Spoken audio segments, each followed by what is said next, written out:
Oyda. Güzgüyə baxa bilərəm. Yox. Sən güzgün verin də mənə. Baxmaq istəyirəm. Onlar güzgündür.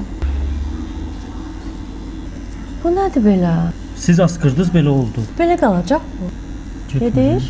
Yox. Mən belə çıxa bilmərəm ya adam içinə. Lan siz eləyirsiniz. Gəl. Nəzərə almaq lazımdır da ki, Yüzə mən burada işləyirəm, siz eləyirsiniz, dəyir də bura. bunu biraz ehtiyatla eləmək olmazdı. Gedək Fuadın yanına, silsin, sonra gələ. Da. Yəni güzgüyə baxım təzədən. Söz silindi. Əsas odur ki, Fuad sildi. Fuadın silməsindən sonra cüzi qırmızı qalıb, o keçəcək də, yəni. Dəqiq. Ha, o keçəcək. Siz inanmışdınız ki, sizin qarşınızda bu xətt qalacaq. Qaşınızı bəyəndiniz? Çox gözəl. Sağ ol. Super.